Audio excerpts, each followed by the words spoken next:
ನಮ್ಗೆ ಹೊಟ್ಟೆ ನೋವು ಬರುತ್ತೆ, ಯಾಕಂದ್ರೆ ನೀವ್ ಅಡ್ಗೆ ಮಾಡ್ತಾ ಇದ್ದೀರಾ, ಅವ್ರೇನೋ ಕೊಟ್ಲೆ ಕೊಡ್ತಾ ಇರ್ತಾರೆ.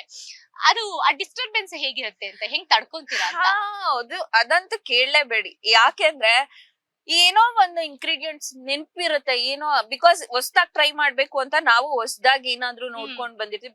ಕೆಲವೊಂದ್ಸಲ ಬೇರೆ ಸ್ಟೇಟ್ ಮಾಡ್ಬೇಕಾಗಿರತ್ತೆ, ಅಥವಾ ಬೇರೆ ಒಂದು ಏನೋ ಊರದ್ ಮಾಡ್ಬೇಕಾಗಿರತ್ತೆ. ಏನೋ ನೋಡ್ಕೊಂಡ್ ಬಂದಿರ್ತೀವಿ, ಟ್ರೈ ಮಾಡೋಣ ಇದು ಮನೇಲೂ ಟ್ರೈ ಮಾಡಿರ್ತೀವಿ.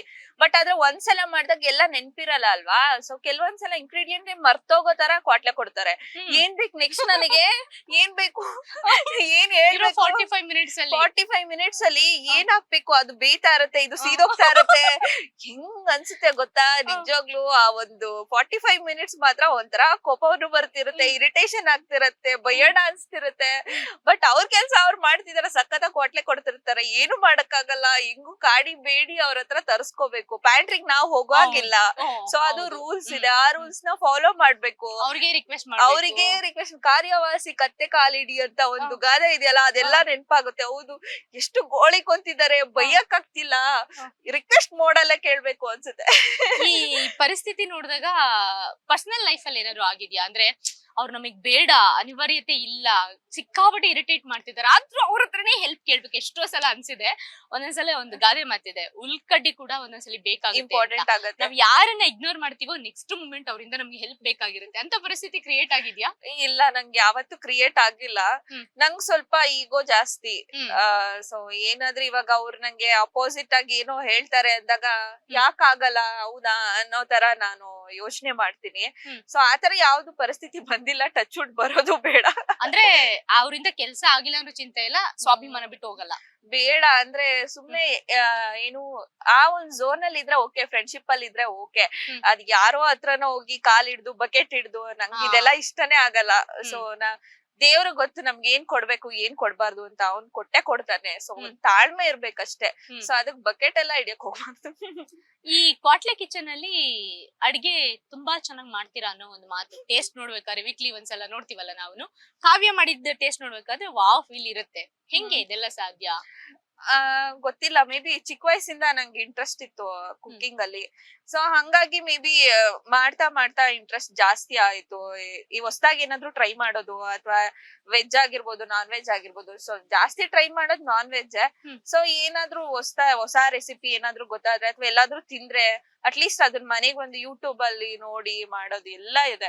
ಸೊ ಎಲ್ಲಾದ್ರೂ ಕಲಿಬೇಕಲ್ಲ. ಸೊ ಮುಂಚೆ ಆದ್ರೆ ಈ ತರ ಆಪ್ಷನ್ಸ್ ಇರ್ಲಿಲ್ಲ ನಮ್ಗೆ. ಇವಾಗ ಏನೇ ತಿಂದ್ರು ಇನ್ಸ್ಟೆಂಟ್ ಆಗಿ ಅಲ್ಲೇ ಕುತ್ಕೊಂಡು ಯೂಟ್ಯೂಬ್ ಅಲ್ಲಿ ಹಾಕೊಂಡ್ ನೋಡ್ಬೋದು, ಏನ್ ತಿಂದಿದೀವಿ, ಇದ್ರ ರೆಸಿಪಿ ಏನು, ಏನೇನ್ ಹಾಕಿರ್ತಾರೆ ಎಲ್ಲ ಗೊತ್ತಾಗ್ಬಿಡತ್ತೆ. ಸೊ ಹಂಗಾಗಿ ಜಾಸ್ತಿ ಟ್ರಯಲ್ ಅಂಡ್ ಎರರ್. ಅಂದ್ರೆ ಯಾವ ಮೂಮೆಂಟ್ ಅಲ್ಲಿ ನಿಮ್ಗೆ ಚಿಕ್ಕ ವಯಸ್ಸಿಂದ ಕಲಿಬೇಕು ಅಂತ, ಅಡಿಗೆ ಕಲಿಬೇಕು ಅಂತ ಅನ್ಸಿದೆ? ಯಾಕೆ ಅಡ್ಗೆ ಕಲಿಬೇಕು ಅವಾಗ ಏನು ನೀಡ್, ಅದು ಬೇಸಿಕ್ ನೀಡ್, ಅನಿವಾರ್ಯತೆ ಆಗಿತ್ತು. ಬಿಕಾಸ್ ಹೇಳ್ದಾಗೆ ಬಿಗ್ ಬಾಸ್ ಅಲ್ಲಿ ಹೇಳಿದೀನಿ ಅನ್ಸುತ್ತೆ ಈ ಸ್ಟೋರಿ. ನಮ್ಮ ಅಪ್ಪ ಅಮ್ಮ ಸ್ವಲ್ಪ ನಾನ್ ದೂರ ಇದ್ದೆ, ಅಮ್ಮ ಬೇರೆ ಕಡೆ ಇದ್ರು, ಅಪ್ಪ ಬೇರೆ ಕಡೆ ಇದ್ರು. ನಾವು ಅಂದ್ರೆ ಲೈಕ್ ಆ ಟೈಮಲ್ಲಿ ನಮ್ಮ ಅಜ್ಜಿಗೇನೋ ಹುಷಾರಿರ್ಲಿಲ್ಲ ಅಂತ ಅವ್ರು ನೋಡ್ಕೊಂಡ್ ಅಮ್ಮ ಇದ್ರು, ಅಪ್ಪ ನಾನ್ ಇಬ್ರೇ ಇರ್ತಾ ಇದ್ವಿ. ಅಕ್ಕ ಹಾಸ್ಟೆಲ್ ಅಲ್ಲಿ ಇದ್ಲು. ಸೊ ಅಪ್ಪ ಇಲ್ಲದೆ ಇದ್ದಾಗ ಇವಾಗ ನಾನು ಒಂದ್ಸಲ ಕುಕ್ ಮಾಡ್ಬೇಕಿತ್ತು. ಅದೆಲ್ಲ ಮಾಡಿ ಮೇ ಬಿ ಆತರ ಜಾಸ್ತಿ ಇಂಟ್ರೆಸ್ಟ್ ಆಯ್ತು ಅನ್ಸುತ್ತೆ. ಅವತ್ತಿನ ಅನಿವಾರ್ಯತೆಯ ಕುಕಿಂಗು ಇವತ್ತಿನ ರಿಯಾಲಿಟಿ ಶೋಗೆ ಎಷ್ಟು ಕನೆಕ್ಟ್ ಆಗ್ತಿದೆ? ನಂಗೆ ತುಂಬಾ ಕನೆಕ್ಟ್ ಆಗುತ್ತೆ. ದಟ್ ನನ್ಗೆ ಇವಾಗ ಯಾವ್ದಾದ್ರು ಅಡ್ಗೆ ಮಾಡ್ಬೇಕಾದ್ರೆ, ಸೊ ಇವಾಗ ಹೇಳ್ದೆ ನಾನು ಕೀಮಾ ಬಾಲ್ಸ್ ಏನೋ ಮಾಡಿದ್ದೆ. ಸೊ ನಂಗೆ ಅವಾಗ ಅನ್ಸ್ತಾ ಇತ್ತು, ಬಿಕಾಸ್ ಅದನ್ನ ನಮ್ಮ ಅಜ್ಜಿಗ್ ತುಂಬಾ ಫೇವ್ರೇಟ್ ಆಗಿರೋದು. ಸೊ ಇಲ್ಲಿ ಏನೋ ಸ್ವಲ್ಪ ಎಡ್ವರ್ಟ್ ಆಯ್ತದು, ಬ್ರೆಡ್ ಕ್ರಮ್ಸ್ ಎಲ್ಲ ಹಾಕಿ. ಸೊ ನಾವು ಯೂಶಲಿ ಮನೇಲಿ ಹಾಕಲ್ಲ ಅದೆಲ್ಲ. ಸೊ ಇಲ್ಲಿ ಚಿಕನ್ ಅಲ್ಲಿ ಮಾಡಿದಕ್ಕೆ ಸ್ವಲ್ಪ ಹಾರ್ಡ್ ಆಗ್ಬಿಟ್ಟಿತ್ತು ಬ್ರೆಡ್ ಕ್ರಮ್ಸ್ ಹಾಕಿ. ಬಟ್ ಮನೇಲಿ ಮಟನ್ ಅಲ್ಲಿ ಮಾಡ್ತೀವಲ್ವಾ, ಸಾಫ್ಟ್ ಇರತ್ತೆ. ಅದು ನಮ್ಮ ಅಜ್ಜಿಗ್ ತುಂಬಾ ಫೇವ್ರೇಟ್. ಅವರು ಲಾಸ್ಟ್ ಕೊನೆ ಟೈಮ್ ಅಲ್ಲಿ ಕೂಡ she used to ask like, ನಂಗೆ ಏನು ತಿನ್ನಕ್ಕಾಗಲ್ಲ, ಅದನ್ನ ಕಾವ್ಯನ ಹತ್ರ ಮಾಡಿಸಿ ತಗೋಬಾ ಅಂತ. ನನ್ ಫೇವ್ರೇಟ್ ನಮ್ಮ ಅಜ್ಜಿಗೆ.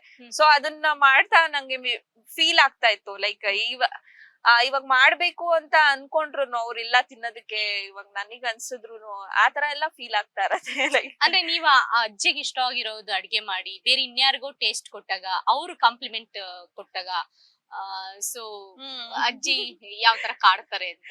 ಒಂಥರ ಕಾಡುತ್ತೆ. ಅದು ಹೆಂಗ್ ಹೇಳೋದು, ನಮ್ಗೆ ಎಷ್ಟೊಂದ್ಸಲ ಅನ್ಸುತ್ತಲ್ಲ ನಮ್ ಜೊತೆಲಿ ಇದ್ದಾಗ ಅವ್ರ ವ್ಯಾಲ್ಯೂ ಗೊತ್ತಾಗಲ್ಲ, ಅವ್ರನ್ನ ಮಿಸ್ ಮಾಡ್ಕೊಂಡ್ ಕಳ್ಕೊಂಡಾಗ ಅಂತ. ಸೊ ಅವಾಗ ನನ್ಗೇನೋ ಅಯ್ಯೋ ನಮ್ಮ ಅಜ್ಜಿ ಯಾವಾಗ್ಲೂ ಇದೇ ಕೇಳ್ತಾರೆ ಅಂತ ಅನ್ಸೋದು ಅದನ್ನ ಮಾಡ್ಬೇಕಾದ್ರೆ. ಇವಾಗ ಅನ್ಸುತ್ತೆ ಮಾಡ್ಕೊಟ್ಬಿಡ್ತೀನಿ ಒಂದ್ಸಲ ಬಂದ್ಬಿಡು ಅನ್ಸುತ್ತೆ. ಬರಲ್ಲ ಅವರು. ಸೊ ಅದಕ್ಕೆ ಇದ್ದಾಗ ಯಾರು ಏನ್ ಕೇಳ್ತಾರೋ ಅದ್ ನಮ್ ಹ್ಮ್. ಕೈಲಿ ಏನಾಗುತ್ತೋ ಅದನ್ನ ಮಾಡ್ಬೇಕು ಅವ್ರಿಗೆ.